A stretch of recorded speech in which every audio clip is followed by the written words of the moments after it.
tal? ¿Cómo le va? Buenas noches. Nueva edición de Al fin y al cabo por Canal C de Cablevisión. Como es habitual los martes en nuestro horario de las 22 horas. Hoy vamos a hablar de economía con Alfredo Blanco. Hay algunas señales importantes dentro de la industria.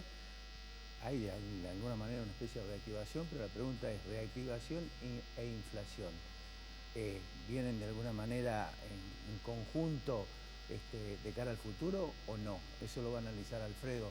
Una semana complicada para el gobierno nacional a raíz de este acuerdo con el correo, que puede ser legal, el tema es legítimo, si es legítimo o no, fundamentalmente porque están uno y otro lado del mostrador. Las excusas que esgrime el gobierno nacional pueden ser auténticas. Lo que no es auténtico dentro de la política es que se use la política para este tipo de acuerdos cuando se podría haber realizado a través del Congreso o a través de otra vía, que no fuera específicamente un acuerdo entre alguien que no representa prácticamente a nadie a pesar de que tiene un título y un sello y nada más ni nada menos que el padre del presidente. Vamos a hablar de la ley de bosques. Sigue la discusión. Hay diálogos, pero no hay respuesta. Va a estar con nosotros Nati Conti, que es del Foro Ambiental Córdoba. Y vamos a hablar del Hotel de Ancenusa, si es una inversión o una estafa. Y vamos a hablar también del fallo de Gustavo Hidalgo, hoy juez de control, ex fiscal, del Fuero Penal Económico, el Fuero Anticorrupción, que acaba de cerrar la causa del Cuadrado. Verdaderamente una vergüenza judicial que se inscribe en otro de los hechos realmente deplorables de una justicia que cada vez es más promiscua, en muchos casos en el Fuero Anticorrupción, y que le debe mucho más a la sociedad que precisamente los fallos en los que se involucra como este del Cuadrado. Vamos a los auspicios. Cuando regresemos comenzamos a analizar la economía con Alfredo Blanco.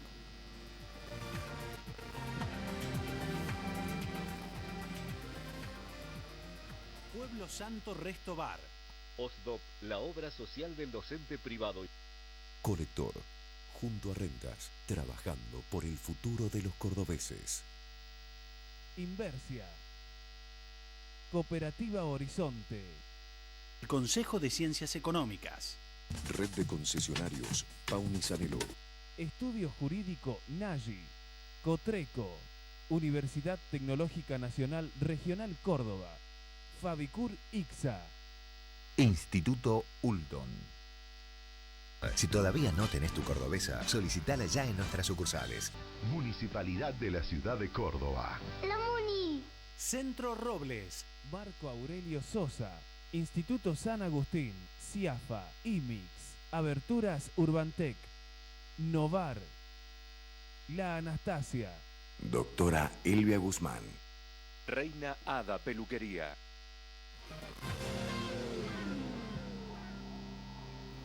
Bien, llega la reactivación, punto en suspensivo, y la inflación, auspicio para presentar a Alfredo Blanco.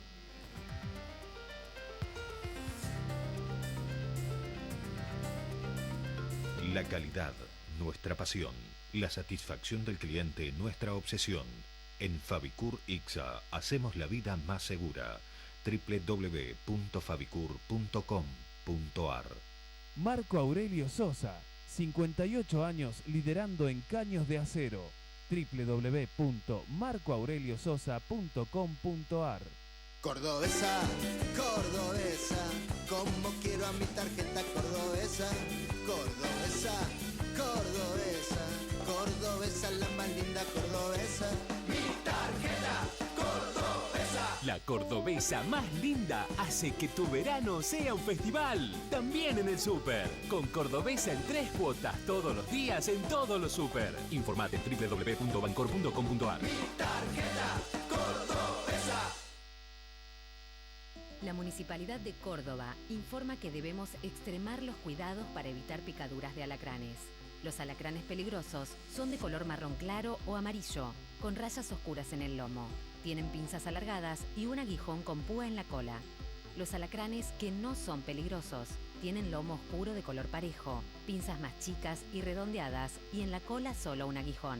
Ante una picadura, poné hielo en la zona afectada. No te automediques ni hagas torniquete en la herida. Recolecta el insecto y llévalo para que sea analizado. Acércate enseguida al centro médico más cercano. Municipalidad de Córdoba. Aberturas Urbantec.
Sí.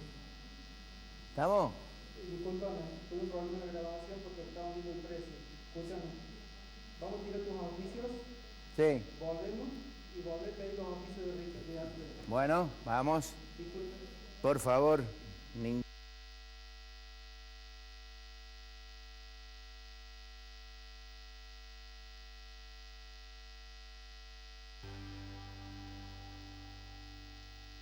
Pueblo Santo Resto Bar. OSDOP, la obra social del docente privado. Colector, junto a Rentas, trabajando por el futuro de los cordobeses. Inversia. Cooperativa Horizonte. El Consejo de Ciencias Económicas. Red de concesionarios Pauni Sanelo. Estudio Jurídico Nagi. Cotreco. Universidad Tecnológica Nacional Regional Córdoba. Fabicur ICSA. Instituto Uldon. Si todavía no tenés tu cordobesa, solicitala ya en nuestras sucursales. Municipalidad de la Ciudad de Córdoba. ¡La Muni! Centro Robles. Marco Aurelio Sosa. Instituto San Agustín. CIAFA. IMIX. Aberturas Urbantec. Novar. La Anastasia. Doctora Elvia Guzmán. Reina Hada Peluquería.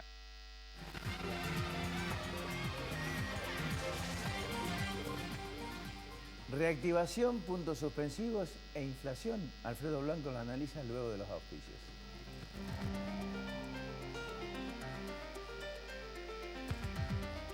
La calidad, nuestra pasión. La satisfacción del cliente, nuestra obsesión. En Fabicur ICSA hacemos la vida más segura. www.fabicur.com.ar. Marco Aurelio Sosa, 58 años liderando en caños de acero. www.marcoaureliososa.com.ar. Cordobesa, cordobesa, como quiero a mi tarjeta cordobesa. Cordobesa, cordobesa, cordobesa, la más linda cordobesa.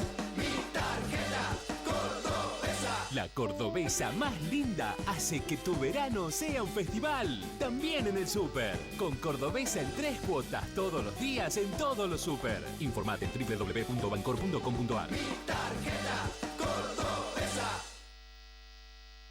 La Municipalidad de Córdoba informa que debemos extremar los cuidados para evitar picaduras de alacranes. Los alacranes peligrosos son de color marrón claro o amarillo, con rayas oscuras en el lomo. Tienen pinzas alargadas y un aguijón con púa en la cola. Los alacranes que no son peligrosos tienen lomo oscuro de color parejo, pinzas más chicas y redondeadas y en la cola solo un aguijón. Ante una picadura, poné hielo en la zona afectada. No te automediques ni hagas torniquete en la herida. Recolecta el insecto y llévalo para que sea analizado. Acércate enseguida al centro médico más cercano. Municipalidad de Córdoba. Aberturas Urbantec.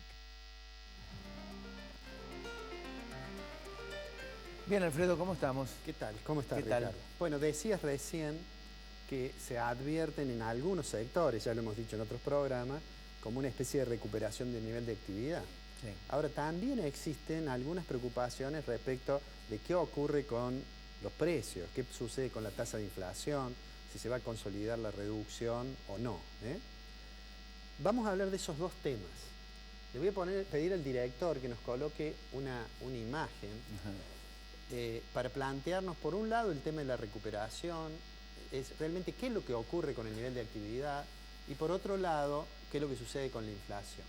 Pero hablemos primero de los indicadores que tienen que ver con el nivel de actividad, y ahí vamos a ver algunos indicadores que todavía muestran la gravedad, digamos, de la situación recesiva. Esa es la tasa de desempleo del tercer trimestre, 8,5.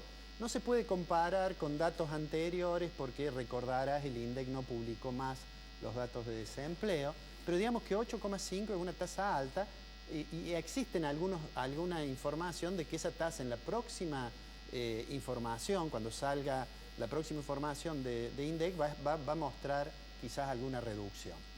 El otro dato es el que mide el nivel de actividad industrial. El sector industrial, sin lugar a dudas, de la economía es el que ha aparecido como más castigado. Ese dato, que es de diciembre de 2016, muestra todavía una caída de 2,3% en relación a un año anterior, ¿no es cierto? El siguiente dato muestra toda la actividad económica, ¿no? Se llama EMA, Estimador Mensual de la Actividad Económica, que suele considerarse como una especie de anticipo de lo que es el dato del Producto Bruto. Y allí, el último dato que existe, que es el de noviembre, muestra que creció. Ese dato es desestacionalizado, es decir, sacándole el efecto de la estacionalidad, muestra que creció 1,4. Sin embargo, a pesar de ese pequeño crecimiento, como en el primer semestre estaba la actividad muy caída, cuando uno mira el dato de Producto Bruto, que es el que viene ahora, el Producto Bruto del tercer trimestre tiene una caída de casi el 4%. Las estimaciones dicen que cuando tengamos el dato del cuarto trimestre y podamos ver todo el año, Argentina va a haber tenido una caída del orden de 2%, más o menos, ¿no es cierto?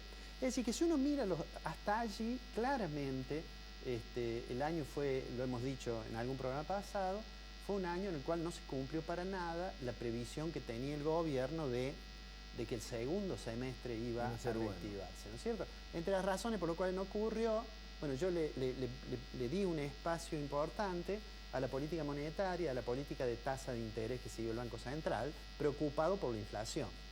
Ahora, ¿qué pasa con la inflación? Vamos a ver ahora la información sobre inflación. El primer dato es, que es muy importante porque va a venir la discusión sobre paritarias, es el dato de la estimación que hace la CGT y la CTA de cuánto fue la inflación en enero. Y les dio 1,6. Contra 1,3 del INDEC. Bueno, vamos a ver otros datos, porque el del INDEC es solo de la ciudad de Buenos Aires y conurbano. En Mendoza, que es un dato que se está publicando hace poco tiempo, dio 1,2. En Córdoba dio 1,5, que es el dato más bajo que ha dado Córdoba desde por lo menos 3 o 4 años. Y en la ciudad autónoma, en Buenos Aires, dio 1,9. El dato de INDEC es que creció 1,3 el índice de precio del consumidor, la construcción creció 0,8 y los mayoristas crecieron 0,8.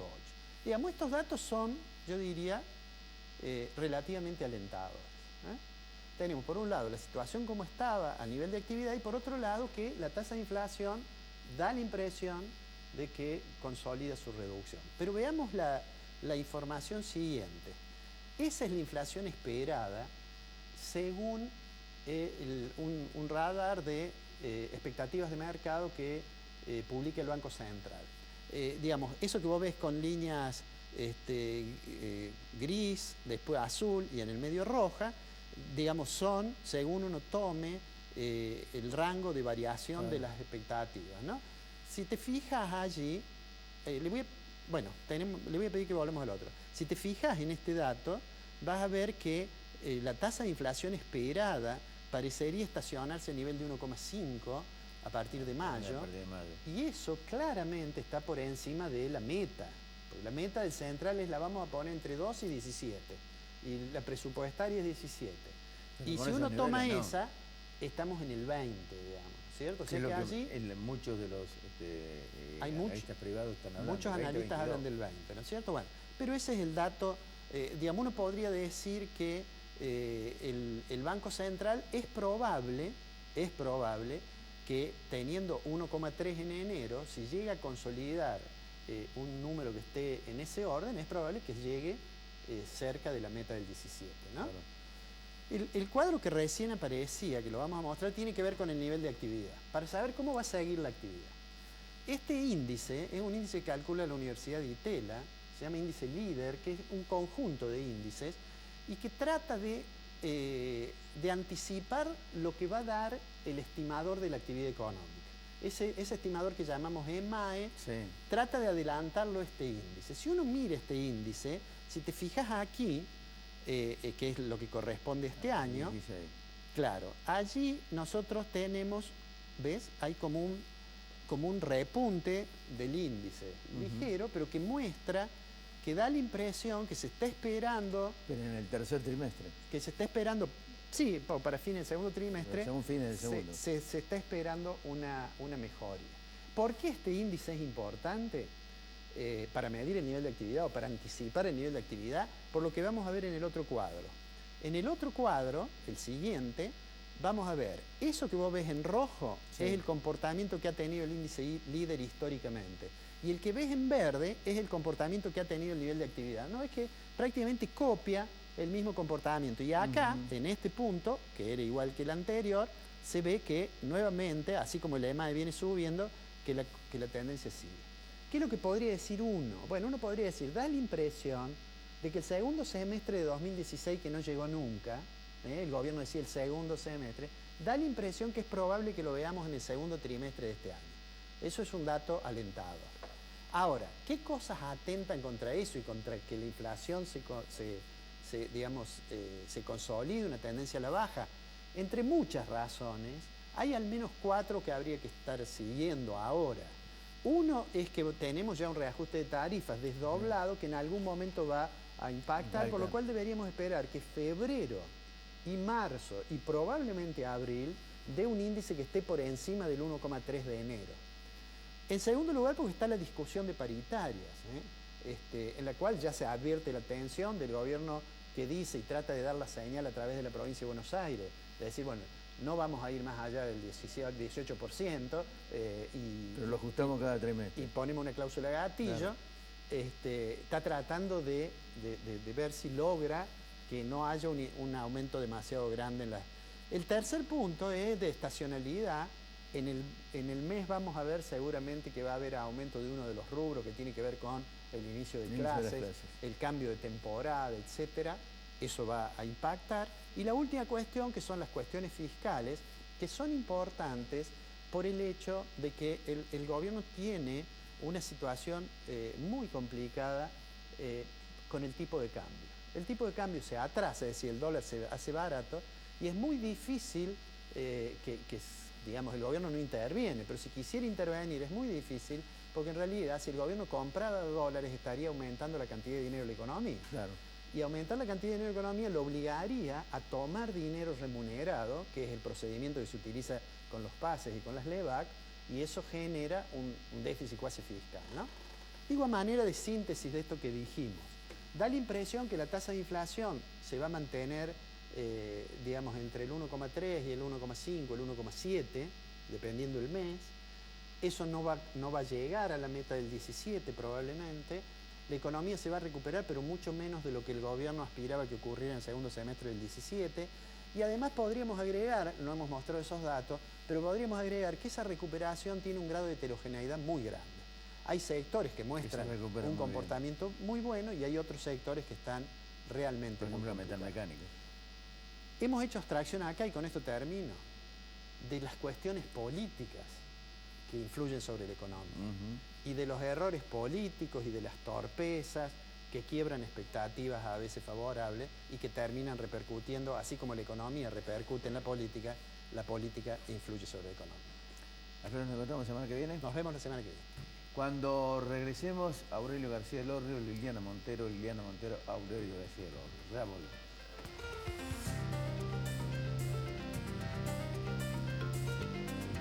Osdom, la obra social del docente privado y su familia, informa a sus afiliados que las 24 horas del día, los 365 días del año, tienen a su disposición el servicio telefónico 0810-122 OSDOP para solicitar información, realizar sugerencias, efectuar consultas y presentar reclamos. La Anastasia, buena comida, 24 de septiembre 1035, Barrio General Paz. Pueblo Santo Resto Bar, Avenida 24 de septiembre 946, primer piso, Casa de España, Barrio General Paz.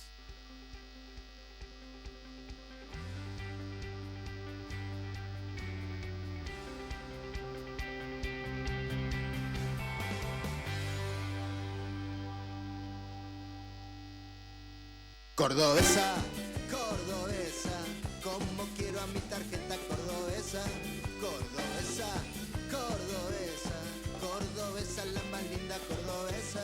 Mi tarjeta cordobesa. La cordobesa más linda hace que tus vacaciones sean un festival. Disfrutalas en Córdoba con las mejores promociones. 3 cuotas en restaurantes, 6 cuotas en entretenimientos, 12 cuotas en hoteles. Informate en www.bancor.com.ar. Mi tarjeta cordobesa. Pauni. Blanqueo y moratoria. Aproveche ventajas y disminuya riesgos. Consulte a un contador matriculado. Consejo Profesional de Ciencias Económicas de Córdoba. Universidad Tecnológica Nacional, Facultad Regional Córdoba. Más de 60 años comprometidos con la ingeniería. Estudio Jurídico Nagy. Contactos al teléfono 428-3480.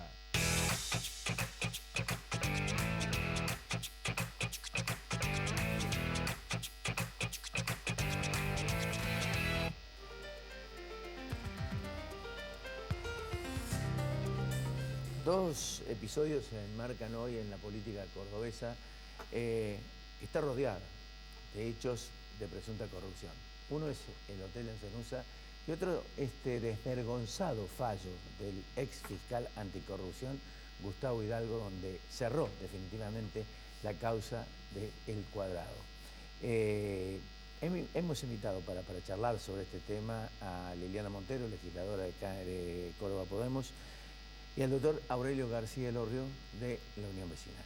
A ambos, muchas gracias por venir. Gracias a vos, Ricardo. Gracias, Ricardo. ¿Qué podemos decir de esto? Mirá, con lo de hoy del Cuadrado, valdría la pena que nos quedásemos en el Cuadrado. No vas a hablar del CENUS hoy. Ya tendremos alguna sorpresita en los próximos días, pero me parece que es tan grave lo de hoy que el tema de hoy es el Cuadrado. Inclusive creo que hasta los mismos argumentos que surgieron, que por lo menos se han dado a conocer a través de la prensa, no hay un sustento legal que permita fallar de esa naturaleza. Porque echarle la culpa o mandar a investigar a Vialidad o los empleados de Vialidad o al tipo que llevaba la carretilla y no a quienes dieron la orden o que tomaron la decisión política de hacer la obra del Cuadrado, me parece que ahí queda total y absolutamente claro la complicidad del Poder Judicial con el Poder Político. Y nosotros, la verdad, yo decía esta mañana que es la verdad que es escandaloso, que es vergonzante para la justicia de Córdoba, pero a nosotros no nos sorprende.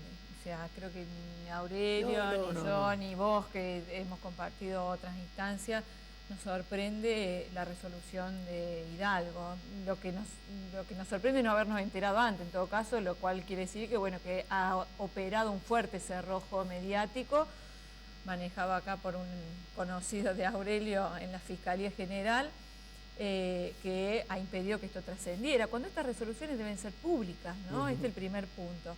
Pero la verdad que lo del Cuadrado no viene más que a hacer la frutilla del postre de esta cantidad de resoluciones que Hidalgo debía tomar como pago para ser ascendido a juez de control.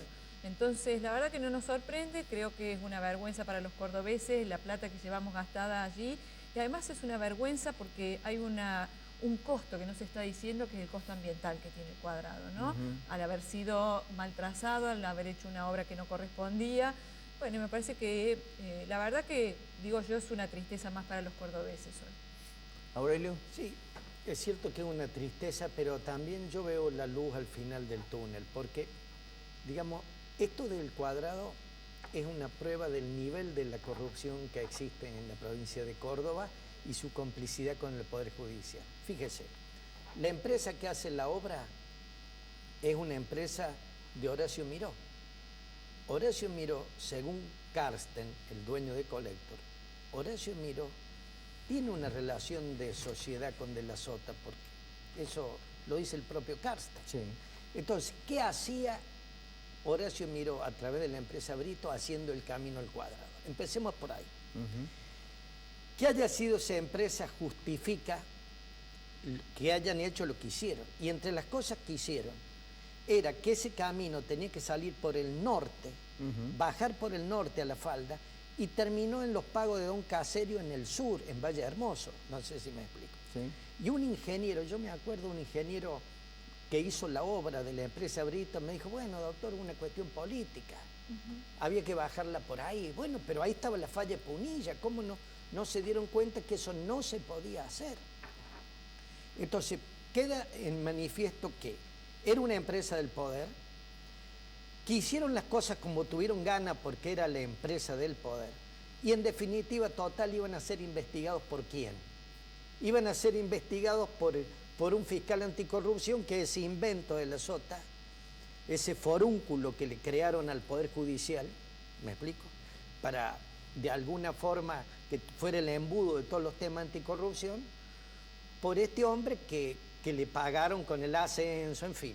¿Está claro? Pero creo que, inclusive creo, y no sé si ustedes van a coincidir, es una metodología del azotismo. ¿Y por qué digo que es una metodología del azotismo? Porque de la misma forma pasó con Córdoba Bursátil, con la designación del hijo de Busto Fierro como miembro del Ministerio Público en su momento, y la paralización de la causa, que podría haber llevado presos a todo el gobierno de la provincia de Córdoba. Ahora, sí, pero además hay una cuestión que a mí me parece que nosotros no la podemos dejar pasar, ¿no? No es solamente el del azotismo. Esta es la estructura que De la Sota montó, y hay una complicidad absoluta del Tribunal Superior de Justicia, ¿no? Porque nosotros tenemos hace pocos meses atrás a quien era el presidente, Domingo Cecín, diciendo que en Córdoba no había corrupción. Yo digo, cuando un miembro del Tribunal Superior de Justicia casi adelanta opinión en todas las causas que tienen que ver con corrupción, ¿qué fiscal va a investigar? Si ya le dieron vía libre para que lo investigue. La verdad que creo que es una cuestión gravísima en términos del Tribunal Superior de Justicia, que además, como conversaba esta mañana con Aurelio, también a través del voto decisivo de Aida Tarditi, es la que impide el jury de enjuiciamiento a Hidalgo que habíamos promovido hace menos de 3 meses. Por lo tanto, no es solamente el del azotismo, es el del azotismo y parte de la estructura del Poder Judicial que es absolutamente funcional a esta estructura política, ¿no? El tema también, sí, Aurelio, por favor. Aparte, lo que ha hecho hoy Hidalgo es de una crueldad absoluta, porque sabiendo que la obra la hacía una empresa del poder, le termina tirando los galgos a los empleados. No a los empleados.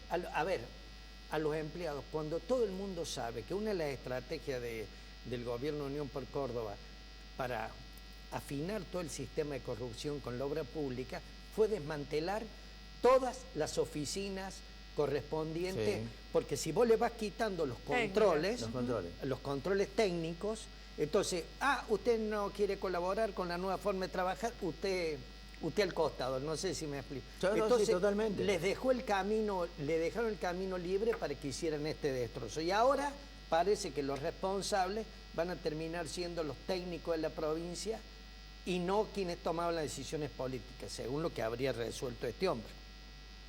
Y otra cosa, completando lo que dice la legisladora Montero, el problema en el Poder Judicial es muy complejo. ¿Por qué? Porque aparte de ese fuero anticorrupción, que es ya, digamos, es insostenible, porque lo que han hecho hoy ya es insostenible totalmente, han dejado, de la Sota se tomó el trabajo de dejar a un ex yerno de él ahí metido, un periodista Bastos, y a David, que fue su ministro de Justicia, metido en el meollo de la Fiscalía General. ¿Está claro? Sí. Entonces uno maneja el aspecto mediático y otro maneja, digamos, todo lo que son las decisiones sobre el resto de los fiscales, incluso lo anticorrupción. Y eso es gravísimo. Y yo sabía que iba a pasar esto, porque cuando lo designaron, ese acuerdo de radical peronista, y de gente de buena voluntad que creyó que Moyano era una persona idónea, Moyano no era idóneo para esto. Y la prueba que no era idóneo es que le coparon la fiscalía dos pícaros ahí que le terminan manejando el perfil político.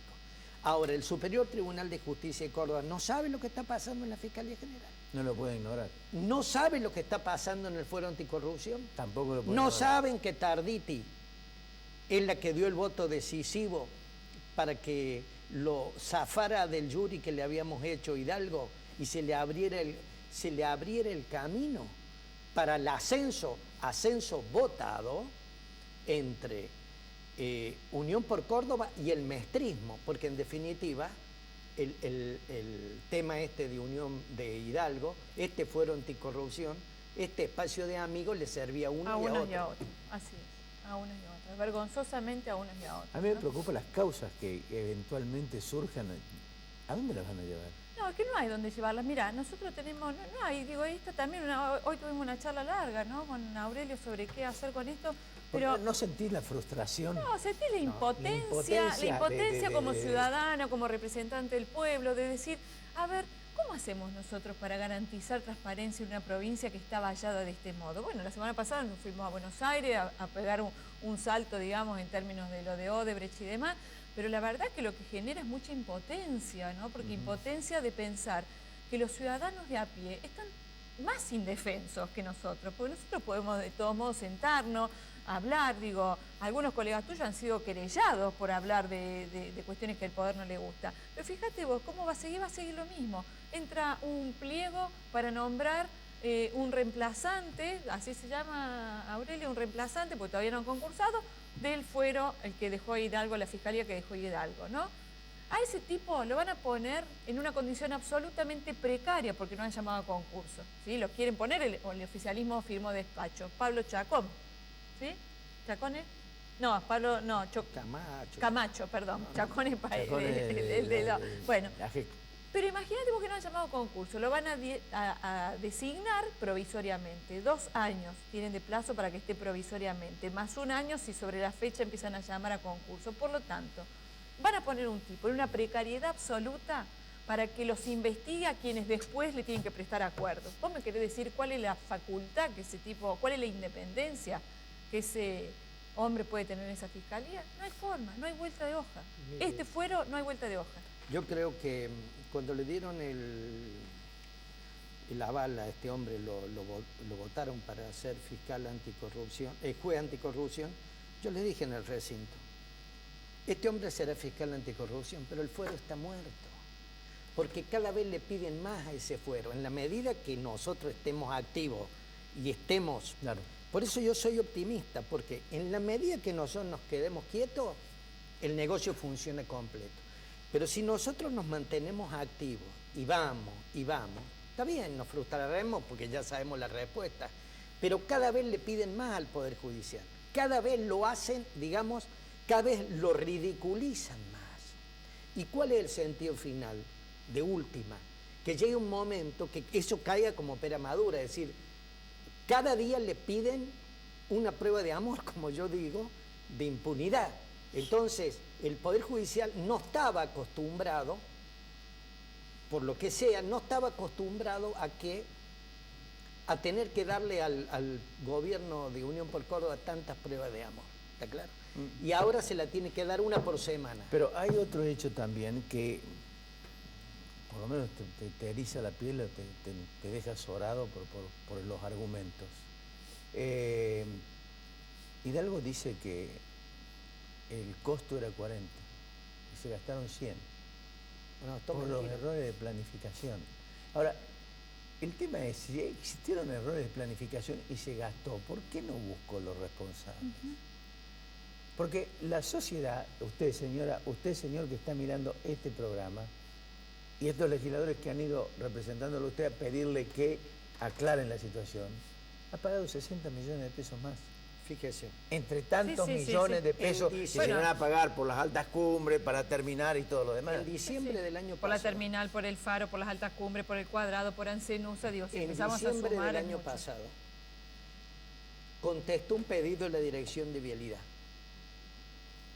La Dirección de Vialidad, para el expediente de la segunda parte del camino, son los 11 kilómetros finales, que se han hecho 8,5, mal hechos. Para ese expediente puntual, tiene erogaciones por segunda parte del camino, por 390 millones de pesos. Documentadas, me las contestaron a mí. Si vos dolarizás esos 390 millones de pesos a cada vez que la provincia hizo un pago, y lo sumás, con 30 millones. Te da casi 40 millones de dólares la segunda parte. Y si la dividís, porque ahí está lo que costó hacer la segunda parte y lo que costó arreglar, lo que mal hicieron la segunda parte. Y si vos dividís esos 39 millones, divididos los 8,5 kilómetros, te da la friolera. En los dos conceptos, de casi 4.600.000 dólares. Cuando yo dije esto... Por kilómetro. Cuando yo dije esto en diciembre, dije, van a salir a decirme, no, García Los Ríos, te estamos sumando parte de la primera. ¿Me explico? Sí. Parte de la primera etapa, aunque eran pagos hechos a la segunda etapa. A mí no me salió a contestar nadie. Yo tengo el derecho a creer de que lo que me contestó Vialidad es lo cierto, que se han gastado 4.600.000 dólares por kilómetro. Nada más y nada menos porque era la empresa del señor Miró, porque, a ver, eso hay que tenerlo muy en cuenta. Córdoba ha estado cogobernada por Miró. Inclusive parte de la resolución, aparentemente, diría, porque también ese es otro, ¿no? No tenemos acceso a la resolución, diría que le dice al fiscal de Estado que mire si la empresa cumplió. La pregunta es, ¿por qué no investigó el fiscal? ¿Cuántos años hace que tiene ahí preparado el cuadrado? ¿Por qué no llamó él a la empresa? La verdad, fíjate, cuando fue el jury, él tuvo que presentar algunas explicaciones, ¿no? De cómo había manejado ciertas causas, entre ellas el cuadrado. Y había datos que realmente eran ridículos, irrisorios, que le ponen la piel de gallina a cualquiera. Lo que pasa es que nosotros no podemos entrar al expediente. Suponete, nosotros le habíamos dicho en ese momento, tómele declaración al ingeniero Espada y tómele declaración a la geóloga Cejas. Y le adjuntábamos videos en donde la geóloga había explicado in situ cuál era el problema de la falla de Punilla y demás. En la explicación dice que con fecha tal le tomó declaración a la geóloga Cejas.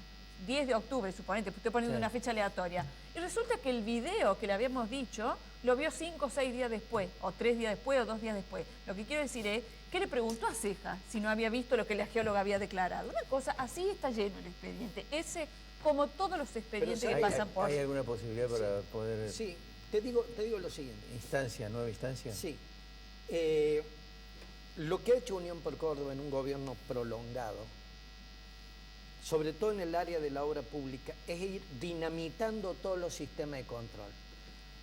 Si vos a la estructura de arquitectura de la provincia y de vialidad la vas dinamitando en el incentivo a los técnicos, a los que le van a echar la culpa ahora, y hay línea directa entre el poder político y algún mandamás dentro de la repartición para tomar las decisiones, la provincia se queda sin las alertas. ¿Las alertas quiénes son?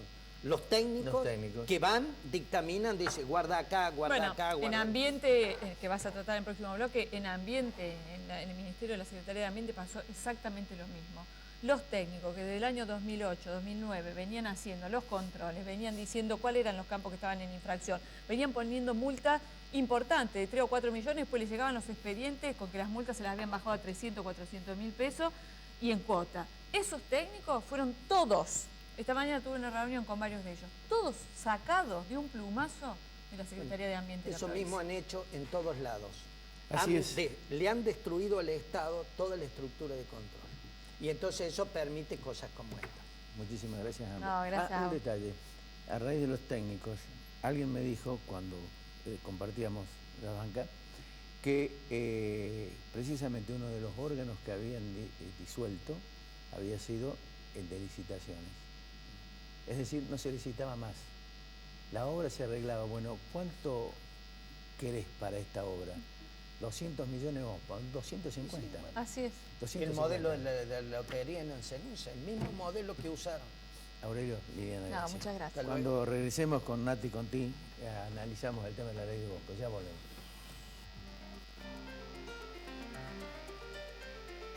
La calidad, nuestra pasión. La satisfacción del cliente, nuestra obsesión. En Fabicur Ixa hacemos la vida más segura. www.fabicur.com.ar. Pueblo Santo, tu lugar, almuerzos, meriendas, tapas, picadas, cócteles y buena música. 24 de septiembre 946, Casa de España, Barrio General Paz. Cooperativa Horizonte, 34 años de trayectoria y más de 10.000 viviendas entregadas a sus asociados. Usted ingresa sin requisitos, porque sabemos que no todos poseen determinado grupo familiar, ni un trabajo en blanco, y menos de una suma inicial para entregar. A la vivienda propia se llega seguro. Decidite. Horizonte, los pies sobre la tierra. La Anastasia, buena comida. 24 de septiembre 1035, Barrio General Paz. Marco Aurelio Sosa, 58 años liderando en caños de acero. www.marcoaureliososa.com.ar. Inversia Mediterránea de Inversiones, SRL. Instituto San Agustín, IMIX, CIAFA, Sistema de Autorización y Provisión de Medicamentos Oncológicos, certificación normas ISO 9001.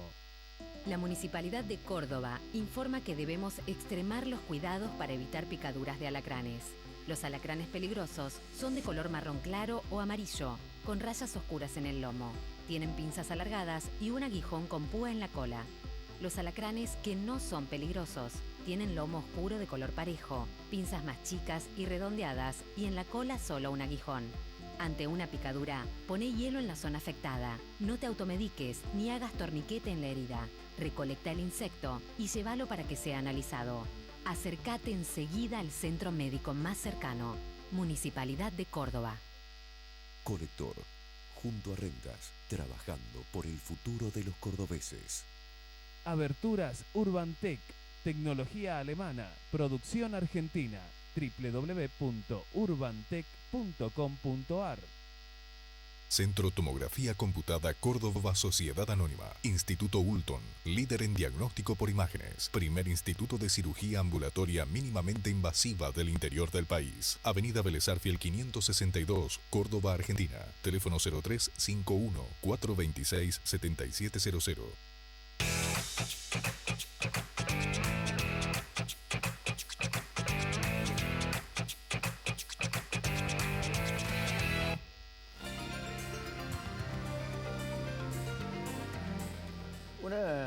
Un comentario de Liliana Montero me operó como disparador para comenzar a dialogar con la ingeniera agrónoma Natalia Contín, que es del Foro Ambiental Córdoba. Liliana hoy estuvo reunido con miembros que trabajaron en ambiente, en la parte técnica para controlar los campos a los cuales imponían multas que después se le reducían a un 10% del valor de la multa que se le aplicaba. Los despidieron a todos. La pregunta que yo me hago y le voy a hacer a Natalia Contín es: ¿para qué el gobierno está dialogando sobre una ley de bosques si ha tomado la decisión de romper con los equipos técnicos y no controlar absolutamente nada? Natalia, ¿cómo te va? ¿Qué tal? Buenas tardes. Bueno, dejé tirado el tema. Sí, así es. En la Secretaría de Ambiente se han dado estas irregularidades, estos tejes y manejes e idas y vueltas, donde se ha pagado a técnicos que han hecho el mapa y el mapa nunca apareció. No se sabe bien por qué, eso no se dio a conocer, pero todavía no sabemos, no contamos con ningún mapa. Hubo técnicos que han trabajado muchos años en esto. Y esto ya es histórico de la Secretaría de Ambiente, estas idas y vueltas entre la Nación y la provincia de ocultar información, ¿no es cierto? Y elementos técnicos para poder enviar la información que corresponde a la Nación, ¿no es cierto? Que nos avale. Hoy la Nación le exige, ¿vos ves voluntad del gobierno de la provincia para que el diálogo se transforme definitivamente en una ley de consenso? No, incluso cuando desde el Foro Ambiental nos comunicamos con la Secretaría de Bosques de la Nación, nos respondieron exactamente con Manfredi lo mismo que planteábamos nosotros, que no puede haber, no hay claridad en el mapa, no se saben bien las superficies que corresponden a cada categoría, no se saben los elementos técnicos con los que fueron construida esa ley, y el proceso participativo que no está de acuerdo a lo que la ley nacional lo determina, ¿no es cierto? No salió a luz, no fue tal el proceso participativo. Pero el gobierno está recibiendo dinero. El gobierno está recibiendo dinero, pero dio plazo hasta agosto para que pongamos en orden el ordenamiento territorial del bosque nativo. O sea que en realidad quizás la importancia que le da el gobierno a esta ley es más por el dinero que le tienen que enviar que por la resolución que tenga la ley en definitiva para la protección de bosques. Es que en realidad el dinero tampoco es mucho, porque es un vuelto, es un cambio. Lo que se designa para la conservación del bosque nativo es muy poco. Lo hizo porque tenía que... Y yo te preguntaba antes de comenzar el programa, ¿qué queda del bosque nativo? Queda un 3%. Bosque maduro queda muy poquito, queda 2%.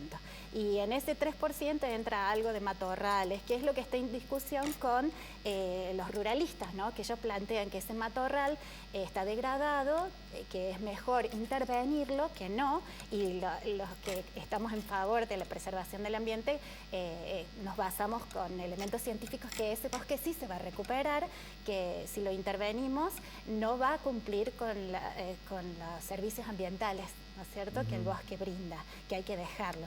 Nosotros lo que queremos es que no se reduzca la superficie de rojo, que corresponde a casi 1.900.000 hectáreas, eso es lo que planteamos, que el mapa no se toque. Se puede actualizar porque tiene defectos, el mapa que fue a Nación estaba incorrecto, que eso sí se corrija, pero que no se modifique, ¿no es cierto?, el número de hectáreas de ordenamiento territorial. ¿Estaba incorrecto es profeso? El proceso el estaba... mapa que mandaron a Nación, y Nación evaluó eso, ¿no es cierto?, contestó que estaba incorrecto el proceso. Me decía un dirigente de la Unión Cívica Radical que estuvo en el norte, que allí la complejidad del tema es mucho más grave, porque hay productores chicos que tienen 100 hectáreas, donde tienen cabras, unas pocas vacas, y que necesitan, dice, estar. Lo que pasa es que la superficie en rojo, la categoría rojo, dice no cambiar la estructura del bosque, pero sí se pueden hacer actividades. Si el productor diversifica la producción, incluso viven del bosque. Ahora, lo que plantea el sector rural es que quiere eliminar el estrato arbustivo del bosque, reemplazar el estrato herbáceo por pasturas exóticas, y ahí nos quedamos sin bosque. Eso ya no va a cumplir con los servicios ambientales. Natalia, ¿ves seriedad, ironía o hipocresía cuando el gobernador de Córdoba dice tenemos que solucionar el problema de los bosques para que no ocurra otras sierras chicas? Sí, porque me parece que está prevaleciendo otros intereses, los intereses agrícolas, agropecuarios, agrícolas, ganaderos y urbanos, ¿no? De inmobiliarios, intereses inmobiliarios por sobre lo que la sociedad quiere, porque la sociedad ha demostrado que se ha interesado en el tema y que no quieren que le toquen los bosques, no queremos destruir lo poco que queda, ¿no es cierto? Yo decía días pasados, y no sé si vas a coincidir conmigo, te lo pregunto, de que el incremento del impuesto inmobiliario a los productores agropecuarios se canjeó precisamente por una ley que sea afín a una mayor destrucción del bosque para una mayor posible siembra. Creo que equivocado? sí, que se prometió la fábrica de terneros a cambio, ¿no es cierto? Y creo que sí, que tiene que responder a esos intereses, ¿no es cierto? ¿Cómo es posible entonces llegar a un consenso?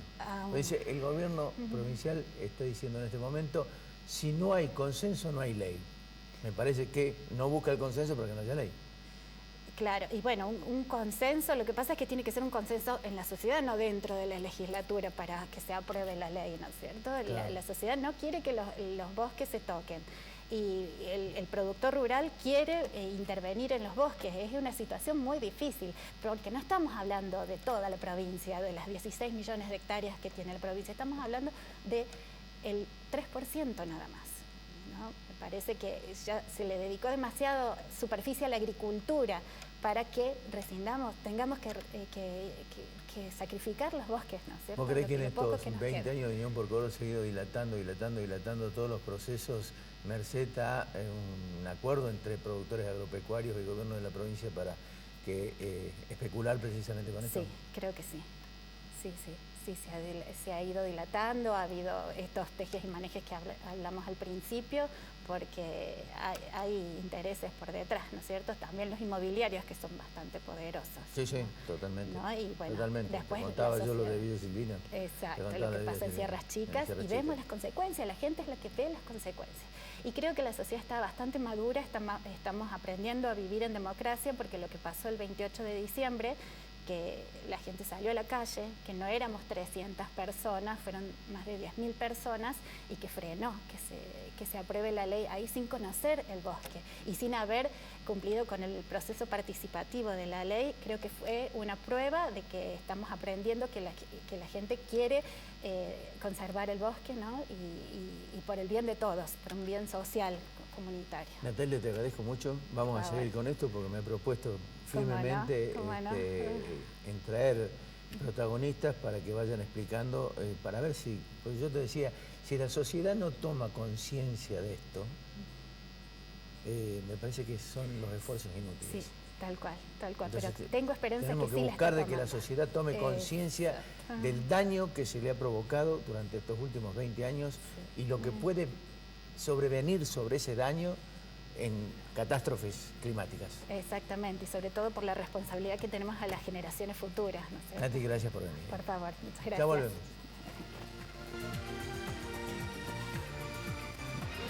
La Anastasia, buena comida, 24 de septiembre, 1035, Barrio General Paz.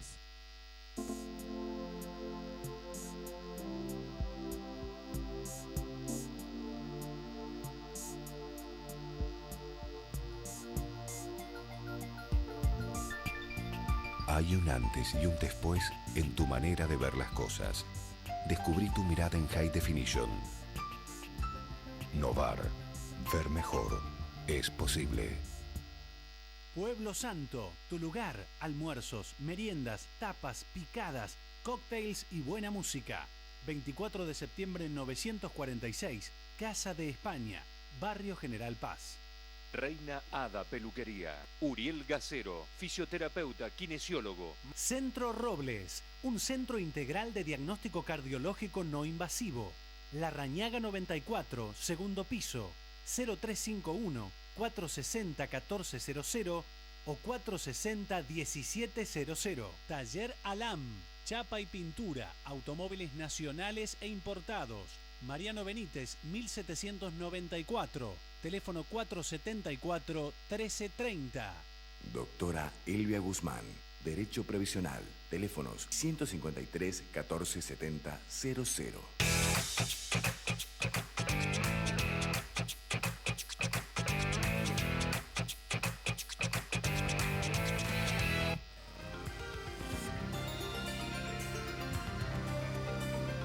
Bueno, interesante y desgraciado este programa en función de lo que hemos escuchado y de lo que ha ocurrido hoy. Y yo quiero tomar posición con respecto a este tema, porque también me compete de alguna forma, directa o indirectamente. Cuando el presidente del Tribunal Superior de Justicia expresó que en Córdoba hay menos corrupción que en otros lados, a mi juicio le puso una lápida a la transparencia. Me parece que despreció con sus declaraciones la retahíla de hechos que ponen en riesgo a funcionarios del gobierno de Unión por Córdoba. Aquí se ha dicho. El peronismo cordobés no es virgen de hechos que transgreden la ley, para nada. Por el contrario, la justicia y la política urdieron el cerco de protección e impunidad que necesita la dirigencia política para enriquecerse ilícitamente. Decir que hay menos hechos complejos, opinables todos, con el tufo político, es por lo menos desconocer la realidad o estar sentado en un escritorio simplemente sin conocer lo que sucede a su alrededor. La decisión del ex fiscal anticorrupción, Gustavo Hidalgo, archivando la causa del Cuadrado, es uno de los tantos ejemplos. Aquella afirmación del presidente del Tribunal Superior de Justicia fortificó concretamente, a mi juicio, el desmadre moral. Luego, otro miembro del Tribunal Superior de Justicia salvó al ex fiscal del jury, como se decían Montero y García Elorrio. Fue la combinación de Unión por Córdoba y el maestrismo para que finalizara como juez de control que es hoy. La firme en diciembre, antes de asumir, fue el premio a tan bondadosa elección. Los términos del sobreseimiento ridiculizan a la verdadera justicia, a la de que muchos jueces le ponen el hombro, su sabiduría para aplicar la ley y castigar el delito. Hoy, 60 millones gastados de más se justifican con errores de empleados de vialidad y la falla de Punilla. Es increíble. Es increíble. La falla de Punilla existía mucho tiempo antes. Se sabía, como decía García Elorrio, que si se bajaba por hasta Valle Hermoso y no por la falda de la falla de Punilla iba a reventar. Pero lo más preocupante de todo esto es que no hay nada con respecto a los gobernantes. Nada con respecto a los ministros que activaron la obra. Nada. A pesar de la empresa constructora, como decía García Elorrio, Brito Sociedad Anónima, que es decir, Horacio Miró, el influyente hombre en el gobierno de José Manuel de la Sota. Gustavo Hidalgo archivó el pedido de exhorto al juez de Brasil que entiende el lavallato, para mencionar otro de los hechos. Allí se le solicitaba que Alberto Youssef, el arrepentido, señalara quién cobró las coimas en Córdoba. Hizo lo mismo con la causa colector Tomás Méndez sobre las cámaras ocultas. Corto y pego, prácticamente la misma, los mismos argumentos. El desaire por la justicia que tienen los fiscales de la Oficina Anticorrupción es promiscua, es bizarra. El camino a las altas cumbres es reflejo de los sobreprecios. Había que investigar, no se hizo. El exceso en el pago de hasta 300% en prótesis, corroborado con más de 15 solicitudes a distintos proveedores, se debió investigar, no se hizo. La causa del ex IPAN se archivó por una boludez, dicho por la Cámara de Casación.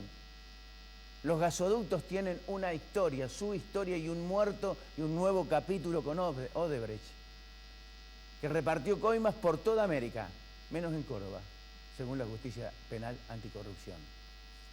Todo aquí son ángeles. El Festival de los Cuartetos fue resuelto en 7,5 millones contra 22 millones aportados como pruebas en menos de 15 días. Había que investigar, no se hizo.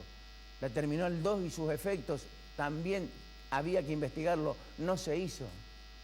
Las escuelas con contenedores con sobreprecios, había que investigar, no se hizo.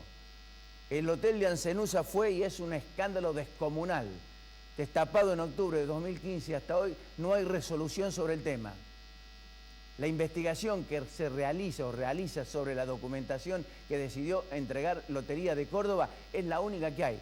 Es decir, fue Dalma, el fiscal, a la Lotería de Córdoba y dijeron, tome, aquí están los papeles. no allanó, no investigó. Había que investigar, no se hizo. ¿Cuánto entonces se facturó? ¿Por demás y a quién? El informe de Alba habría llegado a la Cámara de Construcción de Córdoba. Habría llegado, digo. Que quede claro. Se pedía auxilio y que analizaran la cifra por el costo de 400 millones. La mayoría se negó. Hubo quienes tomaron el desafío. Son algunos de los beneficiarios con la obra de la obra pública cordobesa. La que cotiza entre 3 y el 7% para acceder al pago de los certificados de obra que se cobran en un banco de la calle Buenos Aires. La corrupción existe. Es vital, por desgracia, en la dirigencia política que se sostiene en el poder. Lord Acton lo certificó con una frase letal: el poder corrompe y el poder absoluto corrompe absolutamente. Entonces, señora, señor, la relación corrupción y política es indivisible, aunque nadie lo admita. La sociedad sí, usted, yo, muchos, todos, tenemos conocimiento de ello, no tenemos sensaciones. Sabemos de corrupción y sabemos que hay corrupción en la política, que nos están perjudicando permanentemente, que nos están metiendo la mano al bolsillo con una sangría impositiva que termina después en los bolsillos de dirigentes políticos. Sabe que el delito no es una acción separada de la influencia que tiene en los actores políticos. Pero ¿sabe una cosa? Este aquí es el gran problema. La impunidad nace de las palabras y la protección de las mismas justicias. Hasta la semana que viene.